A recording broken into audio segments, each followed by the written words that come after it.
And away we go. 5,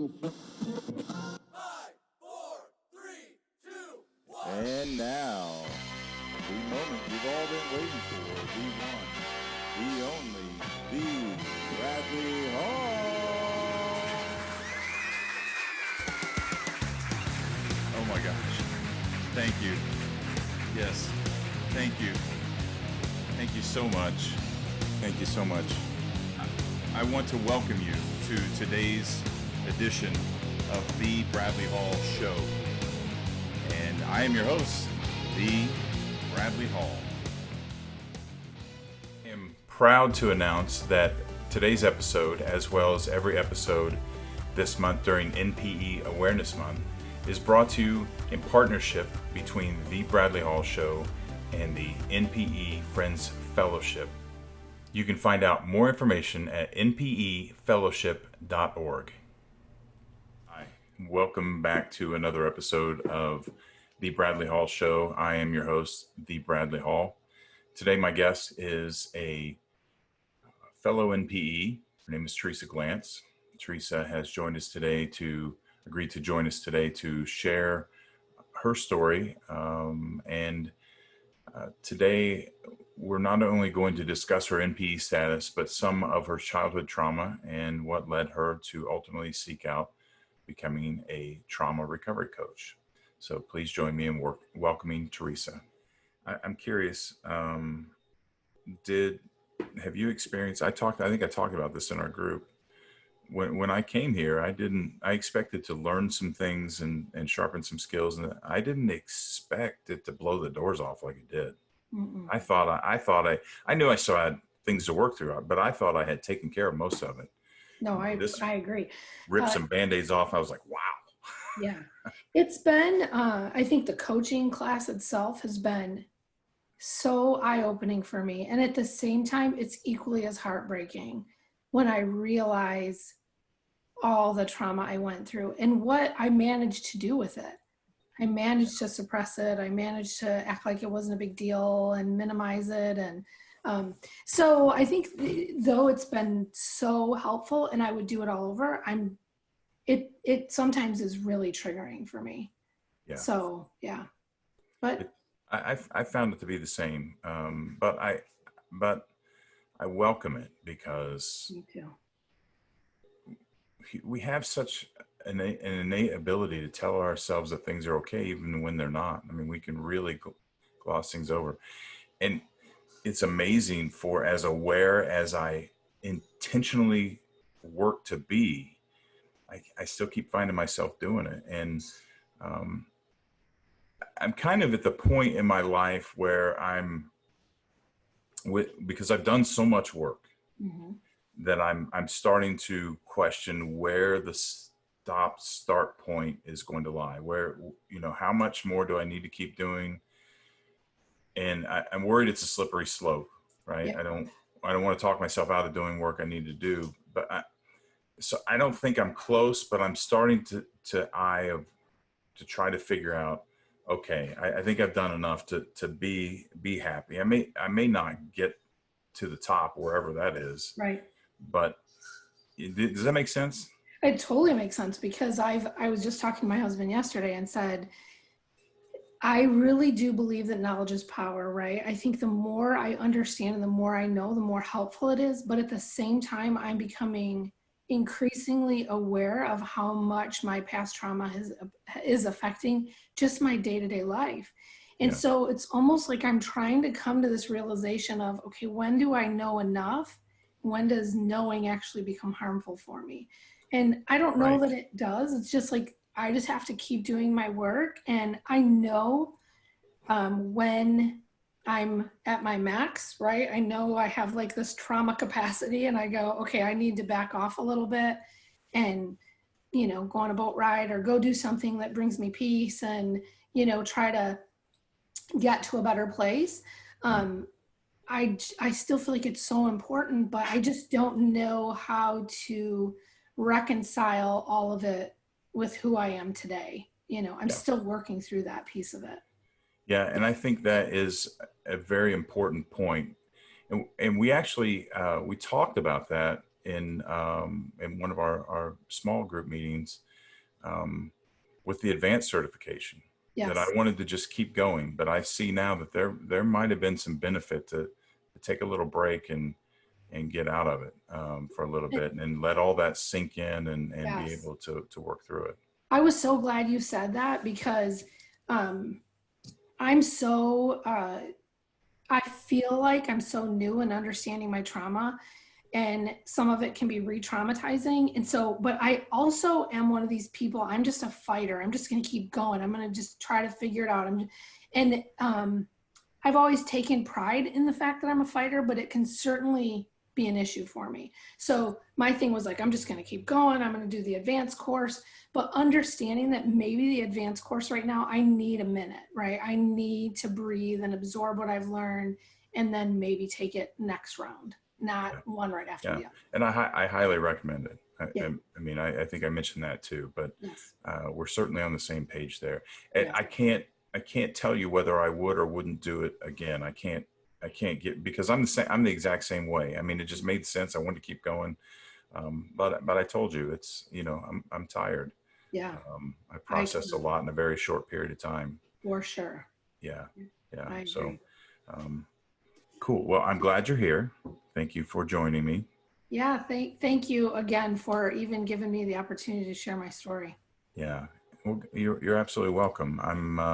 We both know how important sharing your story is, how cathartic it can be. So I'm more than happy that honored that I can, you know, help you do that publicly. Yeah. Um, I, I I shared in the intro that you're a fellow NPE, but that isn't how we met. No. Ironically, we're both in the NPE group on Facebook, but we met in the trauma recovery course, in Bobby Parrish's trauma recovery course. Yes. And I think you said to me, "Hey, I thought I recognized your name." Yeah. Yeah. Yeah. I was excited to see when they assigned the our coach mentors. I was like, oh, he's an NPE. Like, I have to be honest, I'm not sure I've ever even spoken with another NPE. So I was really excited about it. I was glad to hear that. So to couple both the trauma coaching and the NPE world together was really exciting for me. Yeah, me too. Me too. And we actually have ironically, we have a couple of NPEs in our small group, um, which I found fascinating. Yes. That happened. I did see that we had another one. Yeah. Yeah, I'll have to ask if that was done intentionally. Yeah. Could very well been done that way. So, Sure. Anyway, I'm glad you're here and willing to tell your story. And I know a little bit about your story that, you know, we've talked about a couple times. I know that you're not completely public with your story, and you do understand this is a public forum here. This is gonna go out. Yeah. You're okay with that? Oh yeah. You it's a big deal. I want, you know, people who are listening who are not NPEs don't understand what a big deal that is to Sure. go public. Yeah, I think one of the things I've learned through this is when you discover you're an NPE, you really carry a lot of responsibility, both for your known family and your unknown family. And you have to make a lot of decisions. Nobody else can make them for you. You have to make them yourself. And you have to be able to step into territory that you have no idea what's going to happen. So, you know, my thing is, if I can say something that would be helpful for someone else in my situation, I certainly want to be that person. Yeah, we have that in common. Yeah. Sure. I feel exactly the same way. And the reality is the reality is that no matter how an NP handles it, someone's going to get hurt simply because of the circumstances. Yep. And it doesn't matter whether it's the birth certificate father, whether it's the birth father, the mother, siblings, or the NPE themselves, or it's probably a combination of all of them. Someone is going to be hurt and disappointed. Yeah. And so, you know, the biggest thing that we have to weigh is how much are we willing to sacrifice ourselves to protect other people? Protect, which is a very, very, very tricky equation, especially with the trauma involved, because with the NPE discovery comes the discovery of old trauma. It all comes up to the surface. It all comes with it. Everything has a new meaning. We're now reevaluating everything. So now we have to reevaluate, is this person that I'm protecting really who I thought they were? Is our relationship really what I thought it was? Do they deserve being protected? Do they not being, and then I've had a lot of people come to me and just say, I'm going to tell everybody because they're angry, which isn't the right thing to do either. You don't want to use this as a weapon, and right. So confusing, so complicated. Yeah. And I mean, in an effort of being just really transparent, it was, and I mean, it is a traumatizing experience. And, I'm trying to guard my heart that I'm not using it as a weapon, and that I am not being slanderous. But I'm just not at a place where I'm fully at peace with all of it. I'm still working through it. And so I feel like what I know for sure, people can smell that on you when you're trying to be, vindictive, or you're trying to just go after somebody. And I don't want that to be the biggest thing in the story, right? I want it to really be about how I walked through this journey, and the things that I've learned, and the things that I've come to understand that I didn't know before.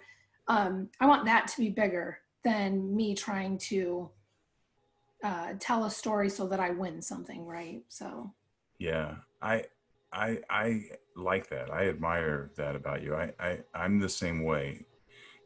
That's not easy in itself. It goes back to what I was just saying about trying to evaluate where everyone stands, and what their motives were and how they've affected you.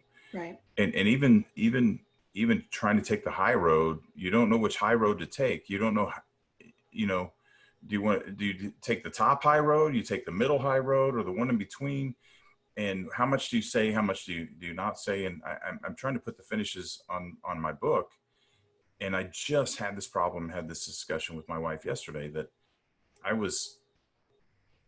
there's parts of it that I feel like I need to explain, but it's going to expose some people, some secrets about some people that they're already angry. Right. Right. And they're going to take it as an attack, and I don't mean it as attack. So I'm trying to gauge, do I tell, is it 30% or 50% or 75%, or do I leave it all out? And if I leave it all out, am I doing myself a disservice? And it's an ongoing issue. And it's a heavy weight, and it's a heavy weight that just, you carry it every day, of how to walk through this and how to navigate it in a way that you are at peace with and that you feel good about, instead of, I'm constantly checking my heart to say, I want to come out of this different. I want to learn. I want to be different, but I certainly don't want to come out and have an agenda, right? And try to be slanderous or intentional about hurting somebody, because that is not at all my goal. Yeah. Very well said. Yeah. Thank you. Yeah. If you had to do this all over again, would you do it? Yeah, there is no doubt in my mind I would do it all over again. I've learned so much, and there's been a lot of missing puzzle pieces. I didn't know they were missing, but they were. And so I feel like it was something that I needed to know, and it needed to be known. I would do it all over again. I would say it was the most difficult thing I've ever been through, and I've been through a lot. But by far, it's been challenging, but I've learned so much about me and my family and God and just all of those things. So yeah, for sure, I would do it all over again. Yeah. And I know that we talked about this, that you want to talk a little bit about how your faith has come into play with this. Yeah. And I want to give you the opportunity to do that. Yeah. Thank you. So, I didn't grow up in a churched home. We didn't attend church when I was younger. There was really, we were kind of anti-church. My dad wanted really nothing to do with church. So as I got older and started to see that if I didn't make some changes in my life, I was just gonna end up being very similar to what my family was, divorced family and alcohol, lots of challenging things. So having my girls and my husband and I made a decision that we wanted to start attending church. My thought was, let's go to church so our girls grow up differently than us. I didn't know that it was me God was after.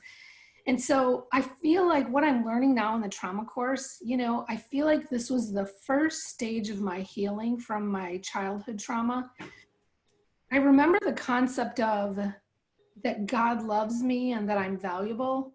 It was a really challenging concept for me to understand because I was really taught as I grew up that I was useless and worthless. And if you could think of a negative name for a young girl, I was called it. So the concept of trying to understand that I have a God that loves me and that would die for me, and that became very challenging for me. But what I understand now, that was kind of my first season of healing, right? New neural pathways to say, hang on, I am worthy, I am important, I am valued, right? Those kind of things that became that was hard. That was not easy for me.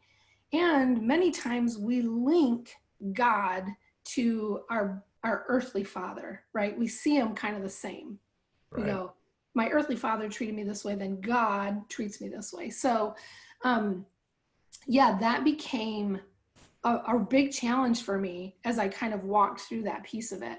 I will say when I had my NPE discovery, and we can talk about that a little bit, but the bottom fell out.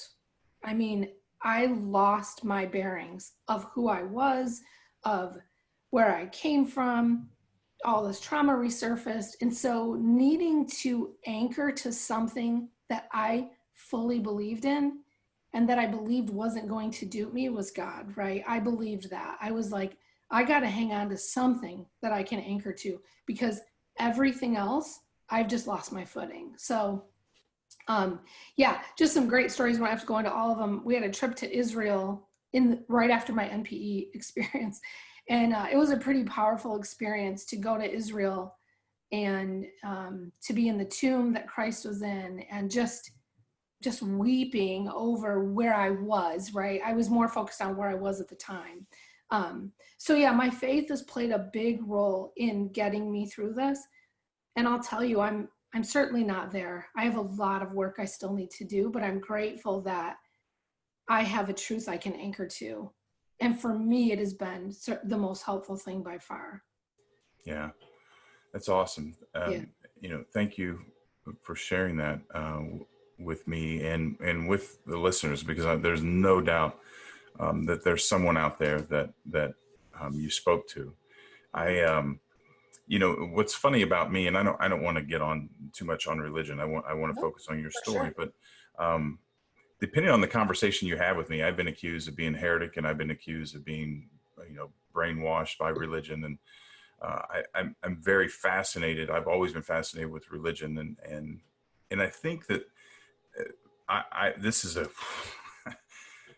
a very, very oversimplified statement, but I am a huge proponent of faith, and I am a huge opponent of dogma. Mm-hmm. I believe that dogma is the gateway to corruption. Ironically, I think dogma is intended to prevent corruption, but human beings can't help it. It's just what we do. Mm-hmm. But I'm a huge proponent of faith. I think that faith is the anchor. I think it's extremely powerful. And one of the examples I use all the time is my father, my birth certificate father, was an alcoholic. And I tell people all the time that Jesus Christ saved my dad's life, and that's good enough for me. Mm-hmm. And all I mean by that is that I don't care what you believe. I don't care what I believe. I don't care what you believe or anybody else believes, that faith for my father saved his life, and that's good enough for me. Sure. Yeah. And so I appreciate you sharing that, because faith in our recovery, faith is extremely powerful. And I want to encourage people, whatever the faith is for them, and I don't mean to discredit your beliefs by any stretch of not at all. imagination. But I do believe there's a lot of power in faith if used correctly, for sure. For sure. And I'll say, you know, as I said, when it happened and I had to anchor to something because I was free falling and it's the worst feeling in the world. And so I've been walking with the Lord for 20 plus years, right? Never have I done a full devotional. You know, you have these little 30-day devotionals. I got a hold of a 60-day devotional called I Am. And, you know, it would be like, I am safe. I am formed. I am whatever. And then, you know, she would give you scripture and whatever. So I would write on my thumb every day. I would do that devotional. I would write that word on my thumb because I needed every day through that time to remember who I was. Because I'm telling you, that DNA experience, I lost who I was. It was really traumatizing. So my faith was one of the things that I clung to. And I trusted that God would journey with me through that. And it was a really scary time for me, for sure. Yeah. Yeah. Yeah. I know. Yeah. I've talked about on this show a lot.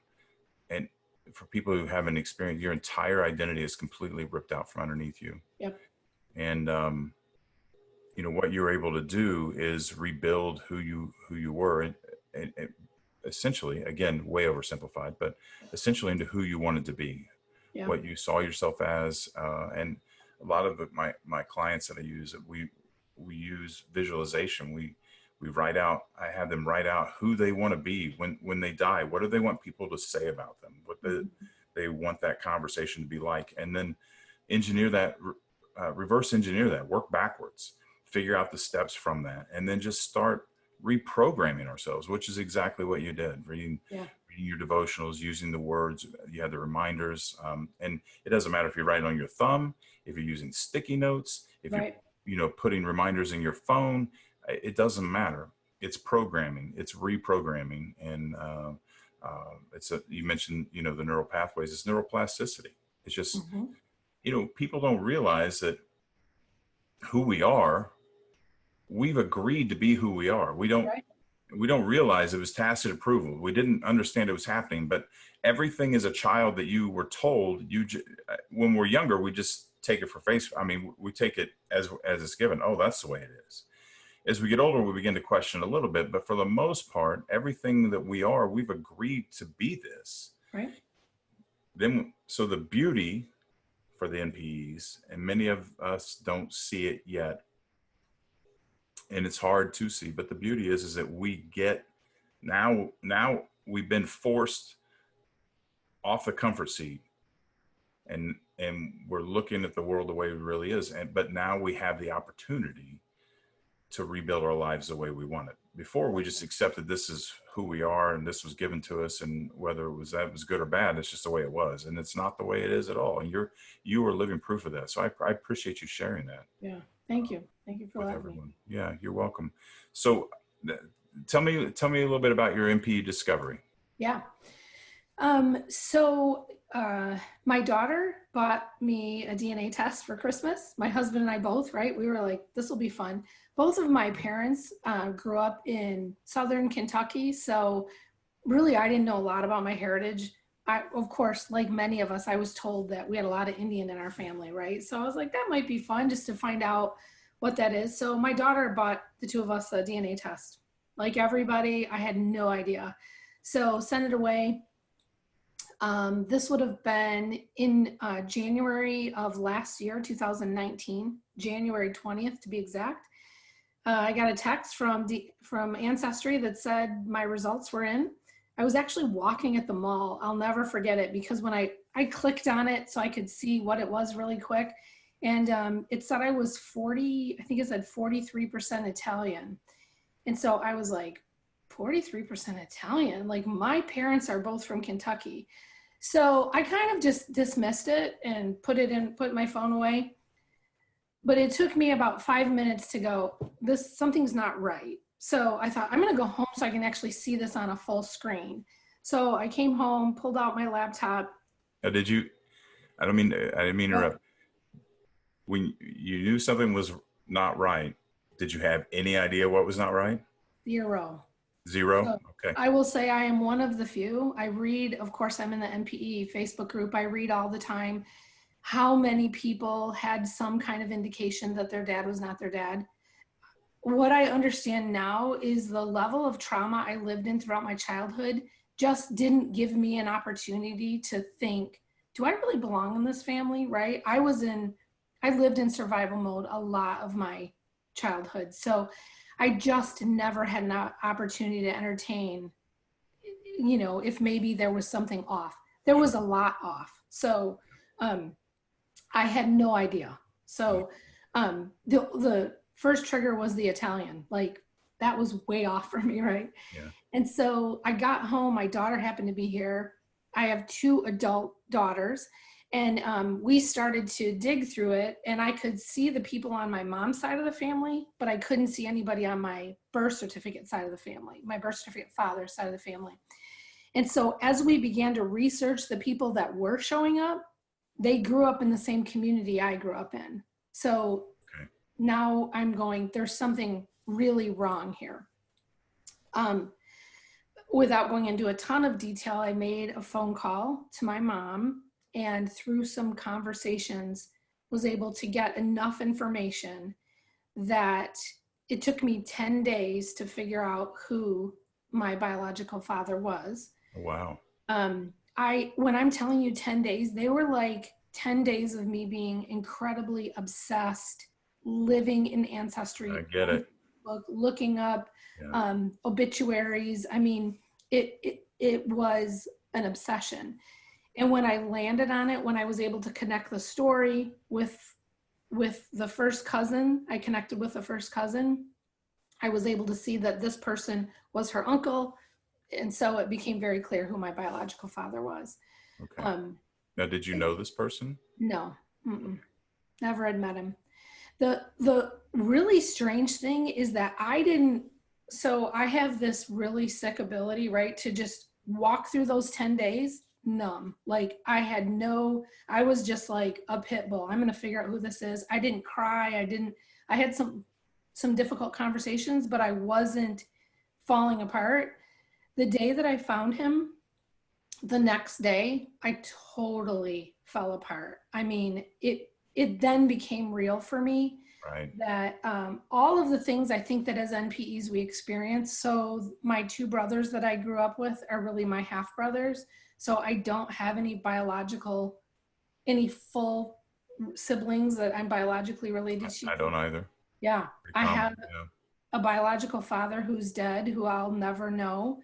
I have 2 other brothers that right now I'm not ready to meet, and they're not ready. We're still working through that. Actually, only one of them's alive, but these realizations begin to hit you, and I've likened it to, and anytime I say this, I think people are sort of shocked by it. I know my husband was, so at some point we might talk about, but my oldest brother committed suicide when I was a senior in high school, and I found him. I would liken the shock to the same shock I had when I walked in and found my brother. Your brain can't compute really what's happening. It was so shocking to me that my dad was not my dad.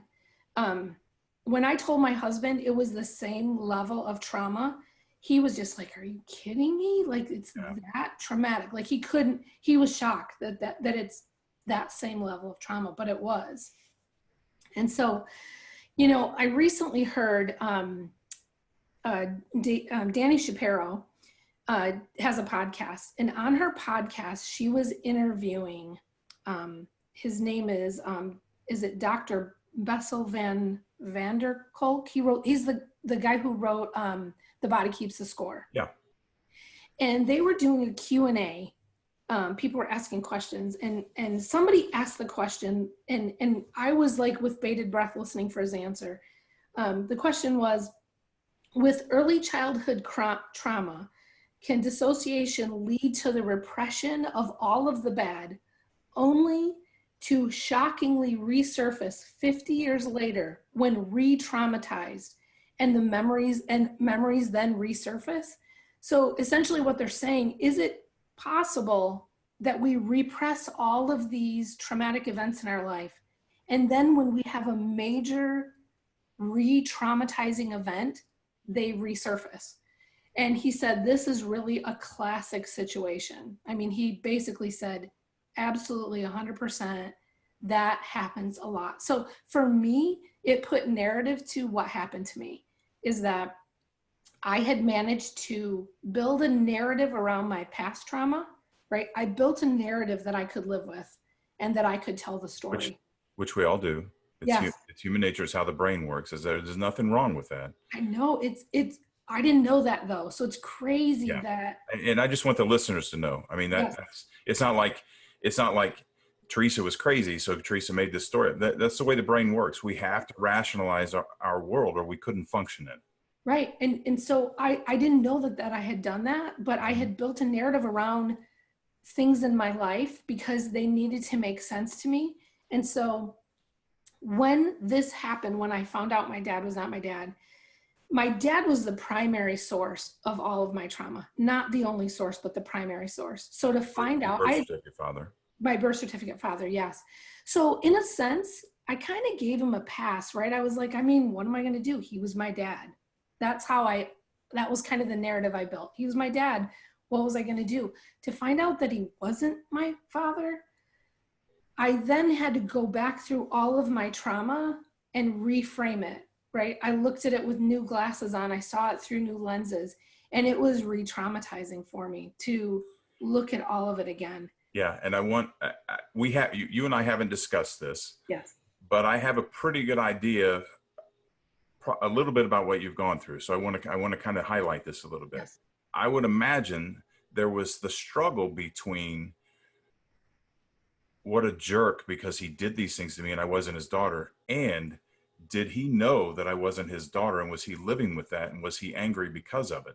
Sure. One, you're completely the victim and you shift the anger to the person that abused you. Two, takes in a sense of has to allow us to have compassion for our abusers because we see that they were also a victim and and that is one of the hardest things for an abuse victim to do, is to understand the intergenerational trauma and understand why things work. Did you experience that in this case? Yeah. I get the questions all the time of, do you think your dad knew? Your birth certificate father, do you think he knew? What I've had to, so I love everything to just be tidied up and put away nicely, right? I'll never know. Yeah. My gut says he didn't know. My gut says he didn't, but I will never know the truth. I will never know if he had an idea, if he thought maybe. I will say that I was probably the one out of the three of us that would stand up to him. And he was not, one time he was physically abusive with me. All of the other times it was mental abuse. And for anyone who's had mental abuse, it is traumatizing. Yes. It's very traumatizing. So he didn't physically abuse me though. So I don't, I've played through my mind, did he not physically abuse me? Did he have some kind of an indication?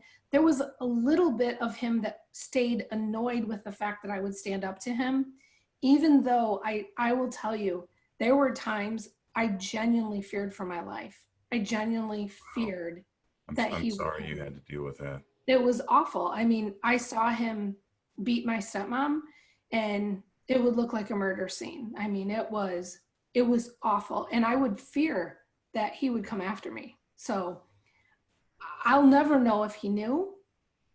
And it's one of those things I'll just have to live with the rest of my life, never knowing. And I've kind of come to peace with that. I've created a separate file that says, I don't know the answer to these. Yeah. And that happens to be one of them. But, and that's therapeutic in itself. Yeah. To be able to let go of things that you can't control. Yeah. And quite the opposite is possible, is also true, that the more we hang on to things we can't control, the crazier it makes us. Sure. For sure. Yeah. Well, good. So you're not sure if he knew, and you had to rework this whole, I suffered all this from a person that I really shouldn't have had anything to do with to begin with. Yeah. The difference in my story and some of the others, I think, is that I grew up with, so my parents divorced when I was very young. I was about 2.5, 3 years old when they divorced. From what I understand, initially my mom had custody of us, and for financial reasons, it didn't work out, and my dad ended up getting custody of us. So I grew up with my dad and my stepmom. So I essentially grew up as an adoptee. I grew up with two parents raising me that I was not related to. I did get to see my real mom every other weekend, but you know, it's not the same as living day to day with somebody who is very abusive. And so there was a real hatred that my dad had towards my mom and vice versa.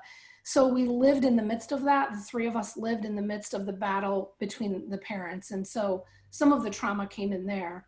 And the verbal abuse at times was practically torture. I mean, there were times we were sitting at a table for hours on end as we were just badgered and called names, and you know, as a young child. What's crazy is eventually I learned that what he was after was for me to cry, and I learned to not cry. I would just think, well, I'll just sit here while he says all these things about me, and I'm not going to cry anymore, right? Yeah. And then you kind of go to your room carrying that weight of all the things he just said about you. Fortunately, there was something in me, like I like to say now, it was the Italian in me, right? There was something in me that said, I'm going to try really hard to not believe what he says about me. I will say that I've navigated my life well, thinking that I didn't believe that. What I understand now is it's still in there. I still struggle with some of that. And it's important that we touch. This is an amazing conversation. Thank you. Because we do believe it. We're a child. We're a child, and these people are teaching us about the world. Why wouldn't we believe what they tell us? Right. And so we react in two ways. We either believe it and we succumb to it, or we believe it and we spend our lives fighting against it, which is what I did. Yep. It sounds like that's exactly what you've done. Yep. And so it still heavily influences who we are. We're constantly fighting. It's the Don Quixote story. We're just fighting windmills. I mean, it's just a daily battle over and over and over against something that shouldn't really matter, but it's so important to us. It defines our very being. Sure. My value, I've understood, is that I struggled still to believe that I'm valued and that I'm important and that I can overcome things. Absolutely. Even though looking in, you would think, well, sure, she's got that down. It's not true. I battle it all the time. And it's because I was told repeatedly that I was of no worth. So, and not only was I told that, but my life illustrated that, right? My environment said the same thing. So, which I believe ultimately is the reason my brother took his own life. You know, when you kind of walk through that kind of life, and my brother was 22 when he ended his life, and had already. I'm sorry, how old were you? I was 18. 18, okay. 18, yep. And I was a senior in high school at the time, and at this point, you know, my oldest brother was, you know, like the rest of us, he's trying to just journey through life and figure out how to make it work. Yeah. He had already had a number of drunk driving tickets. Back then it was a little different than now. You know, signs were pointing towards he was going to replicate a really difficult life like we grew up in. And so we were very close. He was really, he was my father figure in my life. He tried really hard to watch out for me. At a young age, the age of 13, I was already drinking. I was doing drugs. I was smoking pot. I was doing all the things that were just acceptable in the environment I grew up in. And so he tried hard. Not uncommon to abuse survivors. Yes. Yeah, for sure. I mean, it's just, you know, I think back now, I go, was I doing that to cope, or was I doing that just because that's just what I did? I don't know the answer to that. I do know that in the environment we were in, it was very common. So. Yeah, and I'm sure that comes into play, right? I mean, monkey see, monkey do. That's what we replicate behavior. It also, trauma survivors have the inability to, I can't think of the word I want to use here. So we have trauma survivors. Boy, I got myself here. That's okay. It is a common symptom of trauma survivors to engage in risky behavior. We lose the ability to gauge what is good for us and what isn't, or we don't care. I'm sure it's probably a combination of both, but it is extremely common for people to abuse substances and engage in risky behavior that are trauma survivors. At a very young age, 13. I mean, I think about my 13th birthday. I remember I drank a pint of schnapps. I will tell you that didn't end well. But you know, it was just, I don't know, it's what we did. So, but you know, my brother had, you know, he was struggling for sure. None of us knew what that meant, or none of us were engaged enough to understand that he was headed towards something like suicide. Yeah. So it was my senior year of high school, midterm exams. I came home from school. I saw that his car was parked on the street, and I was like, oh, awesome. He's home for lunch. He worked, and nobody else was there. Came in, and right away I knew something was wrong. I saw the dogs were cowered under the table, and he left a note that said, don't come in my room. And so of course, what are you going to do? I mean, I walked down the hall, and his door was open. It was cracked a little bit, and I could see he was laying on the floor. And I walked in, and he had put a shotgun to his head and ended his life. And I saw that. So, sorry.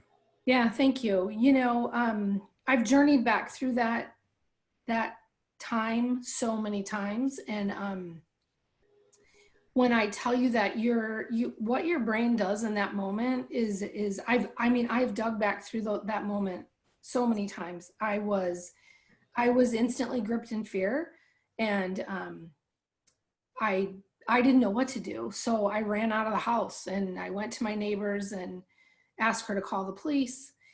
And when the police came, and when they walked out and shut his door, it was a total nightmare. We had just entered into a nightmare. You know, what I understand now is that it felt to me like not only did I lose somebody I dearly loved, I lost them to suicide. And not only did I lose them to suicide, but I walked in and found it. So there were a lot of levels to this trauma. Sure. The other piece of it was that I felt like it blew the lid off of our home environment, right? I felt like secrets out.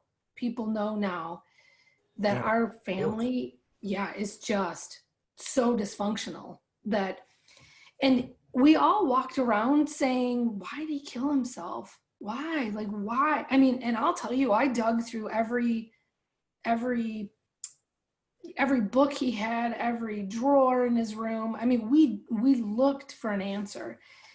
What I know now is the answer was very obvious, right? I go through this trauma course, and there are times I have to walk away, and I have to just sit down and say, I get it. I get why he ended his life. I've known for many years, but not to the level that I understand now, that when we grew up in that level of trauma, he was older than me. He saw a lot more than I saw.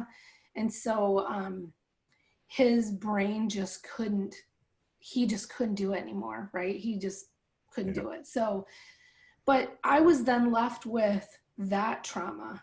And, you know, we didn't live in an environment where somebody would say, are you okay? Like, that was a lot for you. You know, it was like, just buck it up and keep going. And that's exactly what I did.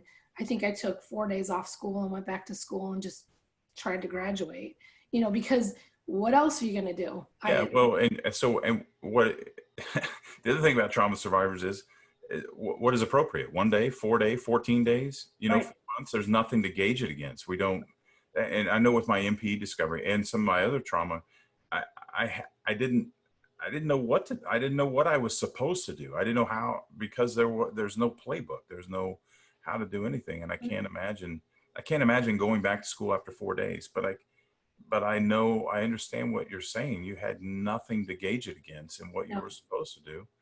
No. And I did have a teacher say to me, do you feel like you need to go to therapy? And that was really foreign to me. Cause honestly, I was also taught that I was really weak, right? You're weak, you're a wimp, I can't even say all the words I was told. So there was a part of me that thought, oh, I'm not going to go to therapy. No, I'm fine, right? The truth is, if only I would have gotten the help I needed then, it would have been really helpful. But I try to live with no regrets, right? It is what it is. And I didn't go to therapy. I was very fortunate that I didn't make some of the mistakes that are really common. I married somebody that was so different from anyone in my family. My husband is very kind. He's very caring. He is, he's not at all somebody who my family, my birth certificate father was sort of like, what's this? He's totally different from us. Yeah. And I thank God that I did marry somebody completely different than how I grew up, which is not always the case. So I did too. Yeah. I got lucky. I know. I didn't know what I was doing. I had no idea what I was doing. No credit to me. I'm just grateful that God led me to somebody who was different, and that I had the wherewithal to say, I do want a different life. I knew back then I wanted something different. I remember as a young child laying in bed, the nights where my dad would be in a rage, and I would think to myself, someday I'll get out of this. Someday I'll live differently. Someday I will not have to lay in bed in fear for my life. And I'm so grateful that I've been able to, through the help of God, been able to do that and break the generational sin and the generational trauma in my family. My girls have a great relationship with their dad, and I am forever grateful for that they did not grow up like I did. Yeah. You brought up another good point, intergenerational trauma. Yes. First of all, kudos to you for breaking the cycle. Thank you. Yeah. It's critical. It's absolutely critical. Yes. And we'll never know how much of all that we actually did lay on our kids, but we know enough to know that we broke it in its current state. Yep. And I'm very transparent. We are very transparent with our children about our intergenerational trauma. I was going to say our childhoods, and I don't want to really. It's hard to do that because it lays the blame on top of everybody else. It really is intergenerational. I mean, yes, it's down from somewhere. And we've been very transparent with our children to let them know, hey, we probably damaged you somehow, but first of all, for what we know we did, we're sorry. And for what we don't know we did that you won't know until later, we're sorry for that too. And tried to tell them that if, they have the right to come to us and discuss things with us. That's huge. That is absolutely huge. And I see, a lot of people, it takes a lot of awareness to do that, because some people think they're breaking from the cycle just by breaking from the family, but their break is toxic in itself. Yes. And I get people say to me all the time that they, I saw on social media the other day about someone who was talking about their narcissistic mother, mm-hmm. who stated that they faked their own death and had an obituary printed in their local newspaper just to get back at their mother. Oh my word. Now, my point for bringing this up is that this is a perfect example of what I was talking about. Yeah. This person is broken from the toxicity, but they haven't healed themselves. So whatever family they have, I fear, I don't know this for sure because I don't know this person, but I fear that they're still passing down the toxicity to their family, because it's clear that they haven't been able to work through that. Because I don't know what his mother did to him, but that's pretty awful, no matter, to fake your own death just to hurt someone. That's a high level of manipulation in my opinion. And I don't have all the details, but right. I just worry that he hasn't healed. Go ahead. Yeah. Cause I do think that, for me, when the bottom fell out, right, when I found out about my NPE status, I began to ask God to help me walk back through my past trauma and see it as it really was, not as I created it, but help me see it fully. I felt like, I've said, like, have you ever seen the movies where somebody's rummaging through an attic and you know, they're upstairs in a filthy, dirty attic, and their hair's a mess and it's hot, and they're trying to find a file upstairs in the attic. You know, I said, I feel like that's what happened to me, is that I was going back through all of my trauma and all of my conversations, and just desperately looking for, what did I miss? How did I miss this? You know, because I want to walk fully in who I am and who God created me to be, not living lies, not, you know, trying to keep secrets, I just have to be able to journey through them and sort through them in a way that I can, before I can just put them away peacefully, right? But I don't want to lie, and I don't want to keep secrets. It's not healthy. I know that for sure. Absolutely. Yeah. I agree with you. As a matter of fact, I don't know if you knew this, but I have I teach online courses, and my website, the name of my academy is the Life in Truth Academy. Oh. And it's dedicated to that awareness of opening your eyes from the facade. It's human nature. We live in this facade until we can't do it anymore. And Right. It's what many addicts and alcoholics call a moment of clarity. Anyone who's been through trauma like you have, you know exactly what I'm talking about. There comes a point where you have to make a choice. Yeah. It's a whole red pill or blue pill analogy with the movie The Matrix. Right. And I would much rather live in my truth and than in somebody's fantasy. I can't do it. I can't. You know, I'll say, when as I found out about my NPE and started walking through that, and how to tell the family, and should I reach out to the new family, and, you know, going through all of the things that we as NPEs carry a heavy weight and try to decide, nobody can make that decision for it. We have to make that ourselves, right? Do I want to reach out to the unknown family? How do I tell the rest of my known family? I started having panic attacks. I was having nightmares of my birth certificate father chasing me. One nightmare, he was holding a gun to my head. I mean, they were traumatic. And so I kept asking God, like, I want to be healed from this, right? I kept thinking, okay, what do I need to do? I need to read this book. I need to read this scripture, hear this song, have this conversation, say that prayer. You know what I mean? Even take that pill, right? Whatever I could do to stop it from happening. And the truth is, there wasn't one thing that healed me. I didn't have a miraculous day of, even when I went to Israel, I'll be honest and transparent. When I went to Israel, I thought, okay, I'm going to touch a stone that Jesus touched, right? And I'm going to be healed. And that isn't what happened. It was everything. It was that song. It was that book. It was that prayer. It was that conversation. The healing has been a journey for me. I'm still on it. And I hope that other NPEs understand that when you step into this, it's a journey, and we have to do our work, and we have to live with every decision we make. And I know that we are cautious and careful as we make them, but I wasn't healed overnight. I pleaded with God to heal me, and it didn't happen overnight. And what I understand now, it was through my healing that I learned so much about not only me, but how could I help somebody else who comes to me and says, and I've had one, I just took a DNA test and my dad's not my dad. And I've been able to help them and walk them through that, because there's no book for this, right? There's no, like, here's how you get healed in 10 easy steps. It's a lot of work that needs to be done. It is a lot of work.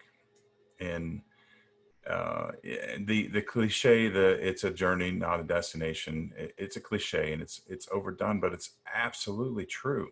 Yeah. You never get anywhere. You just get farther today than you were yesterday. Right.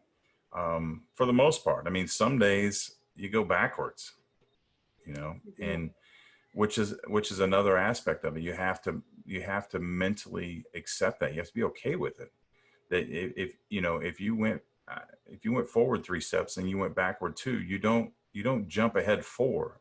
You go ahead another 1 step. I mean, and part of doing the work, and I use the term do the work all the time. And part of doing the work is leveling up. Yeah. And to go back to what we were talking about at the beginning, you can't level up too fast. Mm-mm.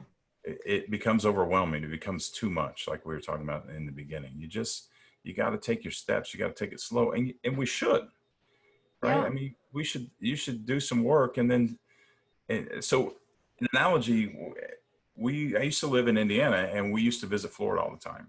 Mm-hmm. Every time we came to Florida, we drove as fast as we could down to Florida, stayed as long as we could, and drove as fast back as we could. Yeah. You know what I never did? I never got to see Northern Florida. I never got to see Georgia. I never got to see Tennessee. I never got to see Kentucky. Right. I never got to see Southern Indiana because I didn't stop and pay attention to what was around me. I didn't, what is the phrase? Stop and smell the roses? Yeah. Here's trivia. Do you remember who sang that song? No. What if I said it's before my time? I'm just kidding. It was Mac Davis, I think. Oh, okay. Yeah. Yeah. Boy, that's going way back. Yeah. I Yeah. wouldn't know. I'm not old enough to remember Mac Davis. There you go. There you go. But we did. We never paid attention, and that's also a key for trauma survivors. You know, just celebrate the moment. Look back and see where you came from. See how far you've come, and pat yourself on the back. And For sure. It's not constantly working forward. And know that it's a journey. I mean, I'm honest. I pleaded with God to heal me because I was falling apart. I was falling apart like my family had never seen before. And I thought, I didn't know how I was going to get out of it. I didn't know how I was going to regulate my brain again. And it was all of those things that I mentioned. And of course I was in therapy, and that was incredibly helpful. I would leave therapy and sit in my car and just weep. I would weep at how sad I was for my brothers and myself, just of what we had been through. It was a real realization for me that it was almost validating or normalizing that what I went through was really hard. And I think I had managed to say, it was no big deal. You know what I mean? I got through it. Typical trauma survivor response right Totally. there. It could have been worse. Yes.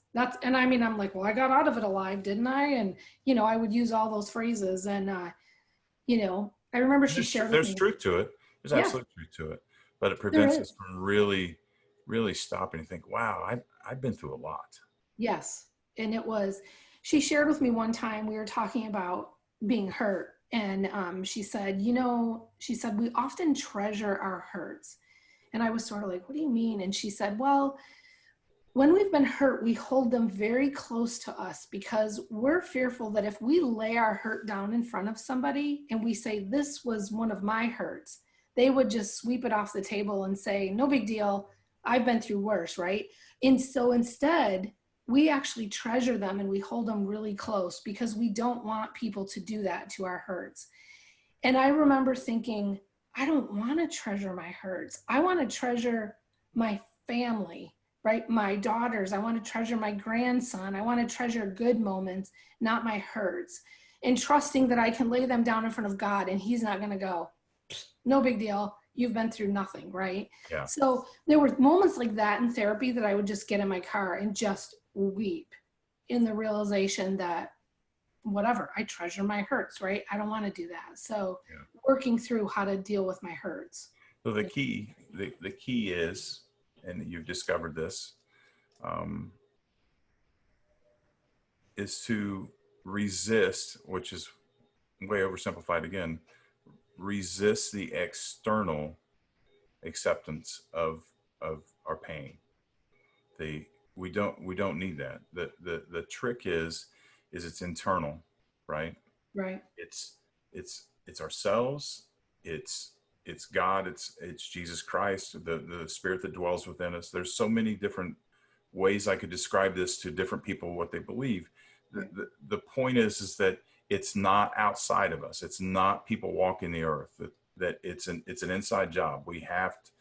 The problem is that we project onto other people.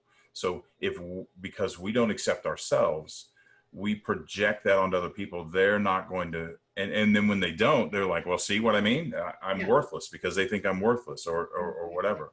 Yep. And it really is an inside job, that there isn't anybody outside of you that can do anything to you that you don't allow them to do.